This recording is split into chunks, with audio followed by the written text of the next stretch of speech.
pas être très long. Du coup, ça fait aussi office de mot de conclusion aussi et de synthèse de la journée, même si c'est extrêmement difficile d'opérer une synthèse vraiment systématique de tout ce qui a été dit. Juste vous dire que, en identifiant quelques mots-clés qui ont parcouru cette journée, donc on a parlé de système, on a parlé de complexité, de langage, on a parlé de tension, de friction entre les disciplines, on a parlé de discipline, d'interdisciplinarité, de transdisciplinarité, on a parlé de team science, de paradoxe, de schizophrénie. Toute cette sémantique qui a été déclinée aujourd'hui m'inspire le fait que, au fond, ce qui se discute à Lyon se discute aussi ailleurs, dans d'autres universités, en France, en Suisse, au niveau européen, au niveau international aussi. Et donc, ce message pour vous dire que Lyon n'est pas seul, que vous êtes connecté à une communauté internationale. Donc, tu l'as mentionné, Chris, encore, en mentionnant notamment le réseau du Science of Team Science. Donc, c'est des collègues qui sont aux États-Unis. Je suis moi-même membre de la US-based Association for Interdisciplinary Studies. Tu as mentionné la Global Alliance for Inter and Transdisciplinarity. En Suisse, nous sommes chanceux d'avoir le réseau de recherche transdisciplinaire des académies suisses des sciences. Bref, tu as mentionné aussi notre collègue Gabriele Bamer d'Australie, ce réseau sur les sciences de l'implémentation. Voilà. Il y a aujourd'hui, je pense qu'un message positif, c'est qu'il y a un mouvement qui est international et qui porte finalement à la fois cette connaissance des enjeux théoriques, des enjeux méthodologiques et pratiques de la recherche de et de l'enseignement interdisciplinaire et transdisciplinaire dans les liens qui sont de plus en plus tissés entre sciences et société. Donc Lyon est connecté au monde, ce qui est une... Parce que finalement, on aurait pu penser qu'on était en vase clos ici à Lyon à réfléchir à ces questions, mais voilà, je trouve que c'est aussi un message qui doit être délivré. Donc, on invite Lyon à poursuivre cette réflexion et à bien s'accrocher à ce train d'activités qui sont menées au niveau international. D'accord, c'est aussi une invitation, parce que je sais que dans ces différents réseaux, on croise Chris, on croise peut-être moins les autres collègues, je ne sais pas, qui sont ici à Lyon, mais du coup aussi, c'est une manière d'aller valoriser tout ce qui a été aussi présenté, ne serait-ce que dans cette journée, aussi d'aller le communiquer dans ces communautés inter- et transdisciplinaires où on trouve aussi des partages de nombreuses autres expériences à travers le monde. Donc là, je pense que ça serait une très bonne opportunité. J'ai dit que j'allais pas être très long, mais je me suis dit que j'allais quand même essayer de structurer un petit peu ce qui a été discuté à travers un certain nombre de questions qui peuvent être résumées par le qui, le quoi, le où, le quand, le comment, le combien et le pourquoi. Alors le pourquoi vient à la fin, mais au fond, le pourquoi de l'inter et de la transdisciplinarité devrait venir au départ de toute démarche. Et ça, c'est quelque chose qui a été assez largement évoqué aussi aujourd'hui. Donc le pourquoi à la fois sur le plan de la recherche fondamentale, cette invitation que fait l'interdisciplinarité à notre pulsion épistémique d'une certaine manière de découverte, de créativité scientifique. C'est une des motivations finalement du travail interdisciplinaire en tant que pratique d'innovation scientifique.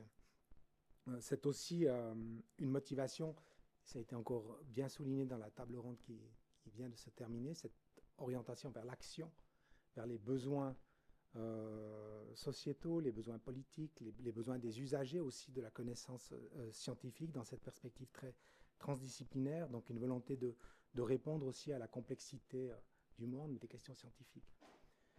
Donc le pourquoi de l'interdisciplinarité, je ne vais pas passer en revue peut-être toutes ces questions, parce que je n'aurai pas le temps.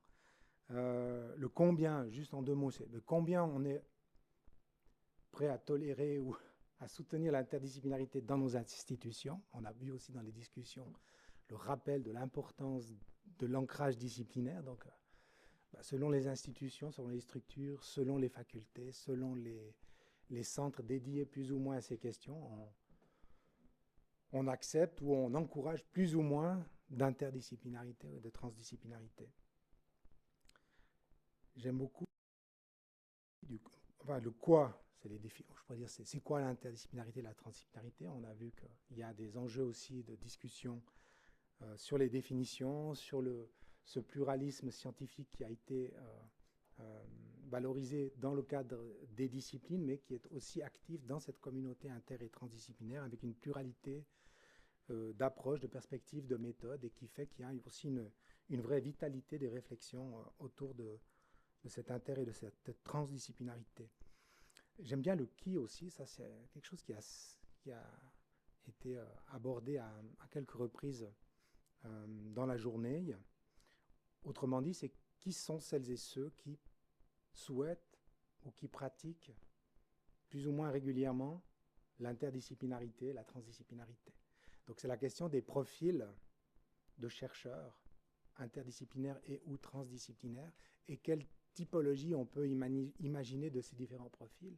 Donc certes, il y a des disciplinaires qui sont heureux d'être disciplinaires, qui veulent continuer à être disciplinaires, et ça c'est tout à fait respectable, mais il y a aussi des chercheurs, on a eu des témoignages aussi aujourd'hui, qui soit souhaitent s'aventurer sur le chemin de l'interdisciplinarité, soit ils sont déjà et rencontrent aussi des difficultés, mais des succès. Et voilà, il y a les disciplinaires. Nous, on en a identifié différents profils dans les recherches qu'on a pu mener sur ces pratiques. C'est les profils hybrides, ça a été mentionné. J'ai entendu transfuge tout à l'heure, c'est madame.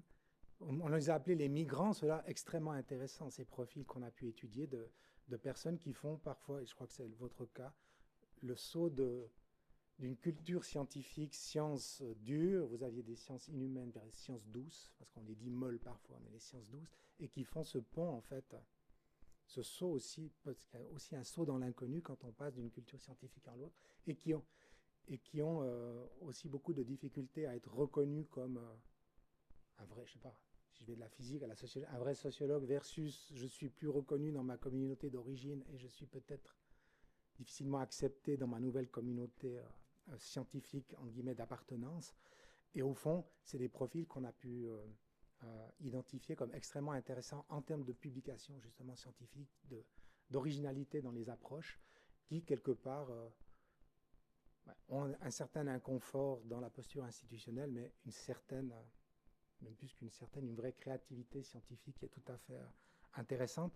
Donc, juste pour vous dire, c'est aussi le qui, c'est les profils, mais c'est aussi les trajectoires.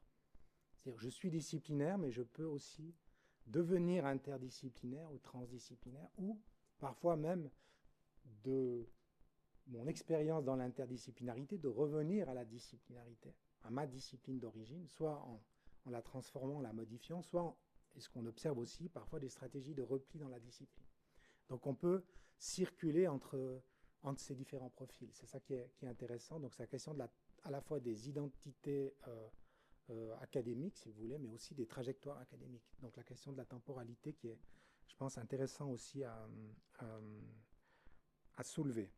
Peut-être, je ne vais pas tous les faire, mais il y en a un que je veux faire, c'est le quand. Et peut-être là se poser la question j'y reviens sur la temporalité, mais en gros, même au-delà de cette journée, de dire, mais si, qu'est-ce que pourrait être demain, dans une dynamique peut-être plus prospective, futuriste aussi d'une certaine manière, en réfléchissant à l'avenir de nos structures universitaires. Et cette question du quand, finalement, aussi peut réimpacter toutes les autres questions. C'est qui va pouvoir construire cette université du futur, avec quels moyens, selon en termes de combien, quelles ressources, quel financement on pourra y mettre.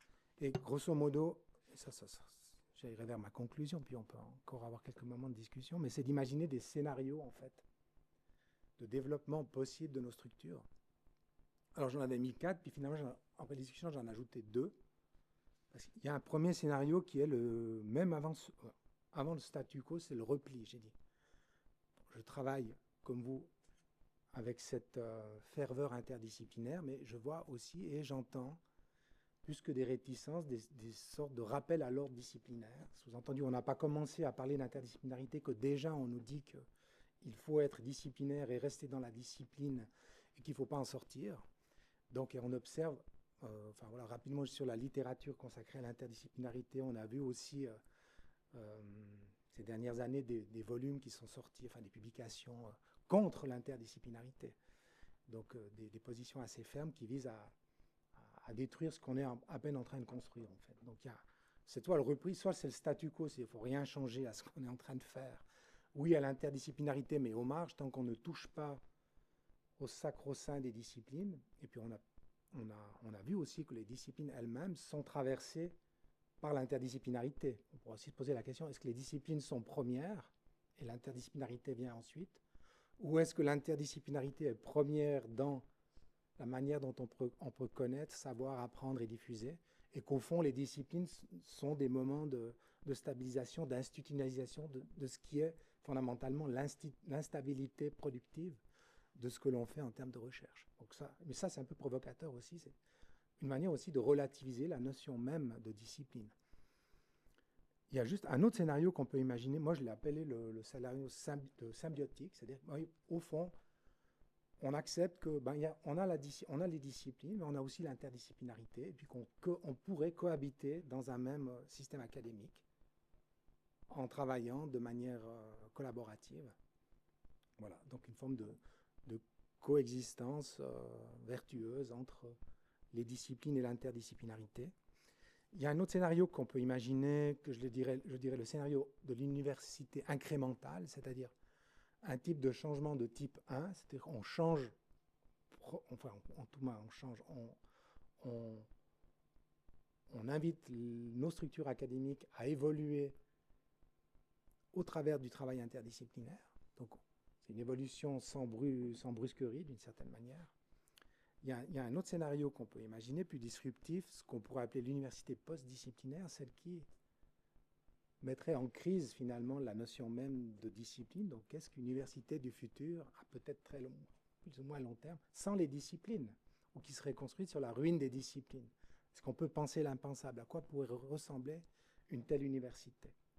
Alors il y a des universités, des nouvelles universités créées, par exemple, qui pourraient s'approcher de ce type de fonctionnement, qui n'ont peut-être pas l'histoire de nos universités centenaires et qui créent. Alors, il y a une université à Londres que tu connais aussi sans doute, Chris, qui est organisée sur le principe de la résolution de problèmes, en fait. Et donc, il n'y a pas de faculté, on ne parle pas de discipline en soi, et on forme les étudiants, les chercheurs à ces problématiques. Puis peut-être le dernier scénario, mais que personne ne veut, parce que la guerre est toujours incertaine, mais c'est une relation de conflit entre nos approches interdisciplinaires, ce que nous sommes aussi à travers ces approches, peut-être des chercheurs, des enseignants interdisciplinaires, et nos collègues disciplinaires avec des luttes fratricides sur les ressources. Voilà. C'est possible aussi.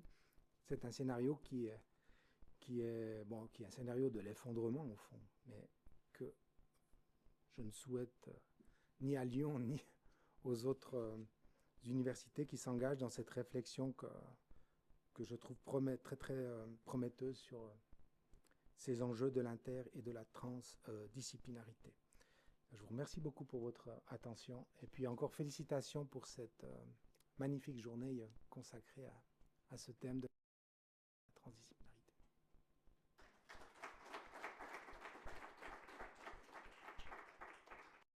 Je pense plein de gens y pensent, mais la question, la difficulté que j'y vois, c'est que je ne vois pas comment je peux réfléchir à quelque chose si je n'ai pas des outils pour y réfléchir. Et les outils, je ne vois pas comment je peux les avoir acquis si je n'ai pas une formation disciplinaire. Et éventuellement des formations de plusieurs disciplines avec plusieurs outils. Mais quand même, il faut bien que les outils soient constitués par des disciplines pour que je puisse réfléchir.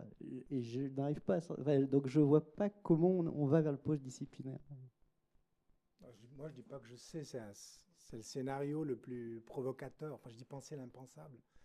Pour se dire, mais parce que vous avez quand même remarqué qu'on revient, ben vous venez de le refaire, on revient toujours à la question de la discipline. Donc la discipline, il y a eu la question tout à l'heure, est-ce que c'est le problème? Alors on est tous d'accord pour dire un obstacle, enfin on a tout visé. Au fond, personne ne veut vraiment les abandonner. Donc on est un peu on tourne un peu en rond aussi dans cette. Oui. C'est des outils. Et ces outils, je ne sais pas s'ils peuvent être produits sans les disciplines. Moi, je n'ai pas de réponse, mais des fois, je me dis, mais et si on n'utilisait pas le mot discipline? Ça a été dit avant aussi, communauté.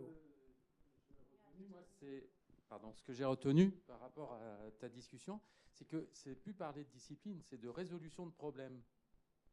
Et là, ça devient, moi, à mon avis, intéressant, parce que la résolution de problèmes, ça passe par de la raison, du raisonnement, et ensuite, ça s'alimente de quoi? C'est vrai que là, la question des disciplines peut peut-être se poser, mais peut-être qu'on peut aussi concevoir qu'il y a des strates disciplinaires. Enfin, historiquement, on a quand même des connaissances qui sont accumulées, et peut-être que aussi de faire fonctionner ces connaissances va, au travers de la résolution de problèmes, en produire de nouvelles, mais qui ne seront plus dans le cadre disciplinaire. Moi, je verrais très bien... Peut-être si on ne parlait pas, oui, je ne sais pas, des unités de production de connaissances, j'en sais rien, mais si on évite de parler de la... Parce qu'au fond, les disciplines, quand on en fait l'historiographie, c'est quoi une discipline? Bah oui, D'où elle vient? C'est très relatif et très fluide comme une discipline. Donc, c'est pour essayer aussi de sortir de ces logiques institutionnelles. Donc, de se dire, si on en parlait autrement de ça, en fait, de la production de connaissances sous d'autres formes. Voilà. J'ai Magali qui va intervenir.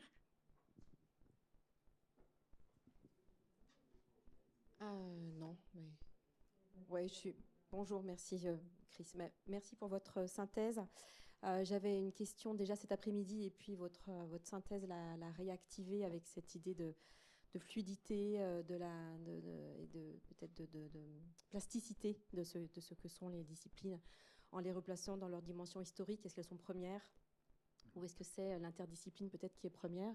La question que j'avais, moi, toute la journée, finalement, c'est à partir de quand on peut se réclamer d'avoir une discipline, je veux dire que ce soit en tant qu'étudiant ou en tant que chercheur avec un poste permanent.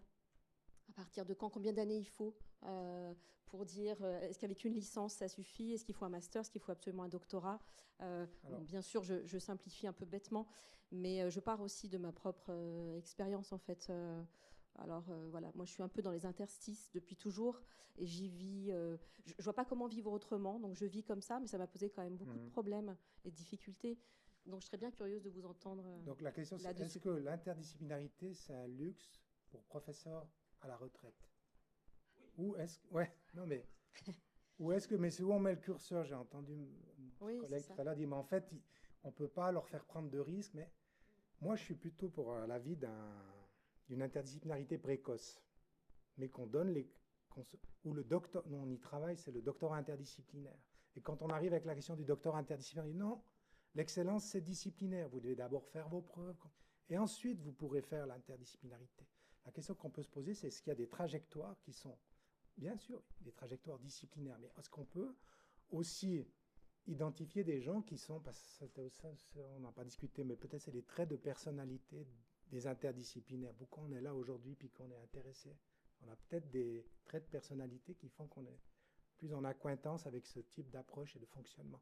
Donc, identifier ces talents-là, les soutenir, les valoriser, les former, les accompagner, et ça peut se faire assez tôt, parce que, entre nous, soit dit, on spécialise à l'université, on respécialise, alors que, plutôt dans la formation, on est dans des formations plus généralistes, en fait.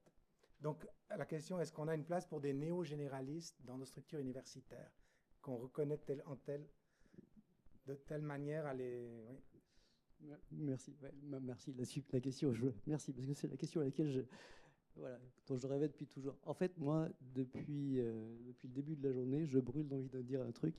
En réalité, on a discuté d'interdisciplinarité toute la journée, mais pour moi, je redis ce que j'ai peut-être déjà dit, je m'en répète, désolé.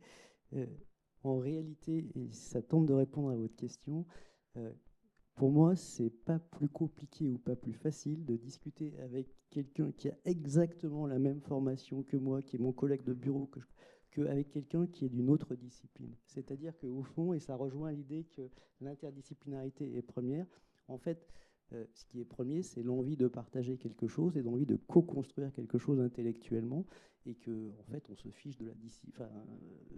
Donc oui, au fond, je suis d'accord qu'il n'y a pas de frontières disciplinaires. Simplement, il faut bien des outils pour repérer, c'est tout. Et ces outils, des fois, ils sont des freins et des fois, ils sont des aides.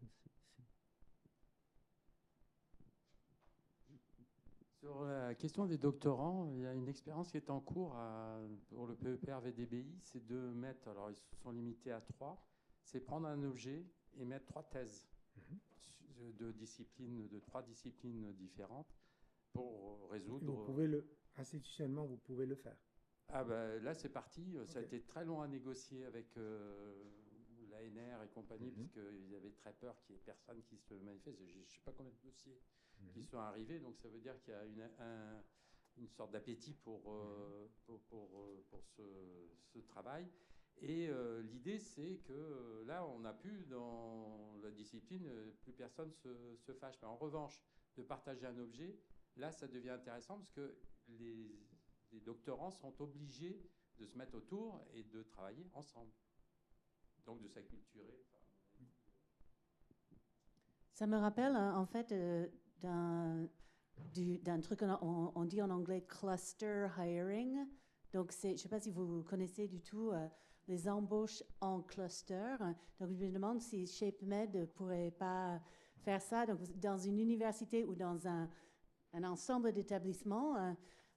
Donc c'est un peu pareil, c'est-à-dire que tu vas embaucher un informaticien ou quelqu'un en biologie, et puis vous allez en fait, entre guillemets, être embauché pour travailler sur le même objet, en fait. Et donc ça fait tout de suite un groupement dans ce sens. Mais après, je ne sais pas quelle emprise avons-nous dans nos institutions pour faire réellement travailler quelqu'un sur un objet une fois qu'il a le job, en fait. Donc, mais c'est quand même quelque chose qui a eu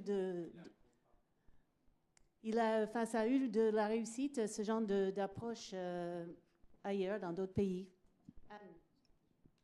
Oui, enfin, moi, il me semble qu'il manque une dimension depuis le début, là, qui me manque, parce qu'on a parlé du temps. Alors, moi, je fais de la cosmologie, l'espace-temps, donc il manque l'espace. Mais ça a été évoqué à plusieurs moments. Et je trouve que, quand je vous entends, quand une communauté grandit, elle a une unité de temps et d'espace. Donc vous avez parlé de lieux, de sécuriser des zones où on peut parler, où on peut se rencontrer avec du temps. Et donc, plusieurs fois, j'ai entendu, on a un lieu, vous avez dit, il y a un lieu. Et il me semble que faire grandir une communauté, ça part de gens qui ont envie de co-construire, qui ont un lieu pour co-construire. Et après, vous parlez de projets qui ont 600 personnes, 1000 personnes, et qui vont faire un projet où ils vont co-construire à 3. Mais est-ce qu'ils ont construit une communauté à 1000 ? Et est-ce que la discipline, ce n'est pas le moment où on a atteint une certaine taille critique d'un nombre de personnes qui ont qui partagent quelque chose de commun, une culture, une communication, un langage commun, qui leur a permis de dire que je suis une communauté, c'est donc devenu une discipline.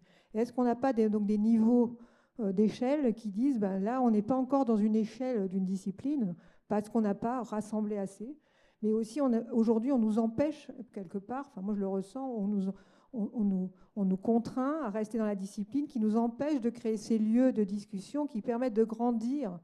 Et peut-être que ce que fait ShapeMed pour moi est un exemple, mais peut-être XXL, XXX que je connais moins, peut-être l'année aussi, ce que j'entends là, mais je connais un petit peu moins, c'est des endroits où on a pu faire grandir une communauté qui presque devient une discipline, prend une dimension disciplinaire, et ça dépend d'un vocabulaire, qu'est-ce qu'on appelle disciplinaire et pas disciplinaire à ce moment-là.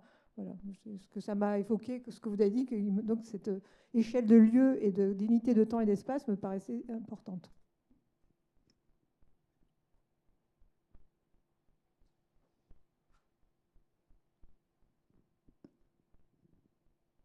D'autres réactions, Frédéric, la salle? J'aime les tiers-lieux, vous parlez des lieux. C'est tous ces espaces un peu intermédiaires, un peu informels, qu'on peut créer pour permettre justement ces interfaces et ne pas refiger en communauté. Parce que d'ailleurs, je l'ai fait la critique de nos propres j'ai dit communauté ITD. Au fond, le risque, c'est qu'on se retrouve entre spécialistes de l'ITD, à parler d'ITD, alors pas ici à Lyon, mais bon, on a mentionné des réseaux, on parle de l'interdisciplinarité.